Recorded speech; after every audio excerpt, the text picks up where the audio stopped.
എനിക്ക് ഒരു ചെറിയ പ്രശ്നം ഇവിടെ. ആ വിമലൻ എവിടെയാ ഇപ്പം? വിമലൻ പണ്ട് ഞാൻ കേട്ടിട്ടുണ്ടായിരുന്നു വിമലനെ കുറിച്ച്. അല്ല വിപിൻ ഇപ്പൊ ഇവിടെ പ്രശ്നമാണ്. വിവരം പ്രശ്നക്കാരനാണ്. മാജു എങ്ങനെയാണ് ആള്? അതറിയത്തില്ല, അതറിയാൻ വേണ്ടിട്ടാണ് വന്നത്. വേലോ വേലായുധൻ ഇപ്പൊ പീഡിയിലായിട്ട് ഡ്യൂട്ടി ആയിട്ട് നടക്കുന്നു. വിനയനുണ്ട്, വിനയൻ ജീവിച്ചിരിപ്പുണ്ട്.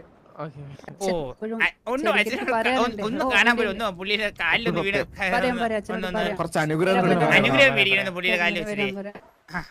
പുള്ളി തളർന്ന് കിടപ്പിലാണോ? പുള്ളി തളർന്ന് കിടപ്പിലാണോ? അല്ലല്ല അല്ല, അങ്ങനെ ആയിരുന്നെങ്കിൽ അവസാനത്തെ പുത്രൻ മുരളിയായിരുന്നു തന്നെ. നിങ്ങളെ തളർന്ന് വീഴുള്ളൂ. ഓക്കെ, അപ്പൊ നമ്മള് പറഞ്ഞു വരുന്നത് വെച്ച് കഴിഞ്ഞാൽ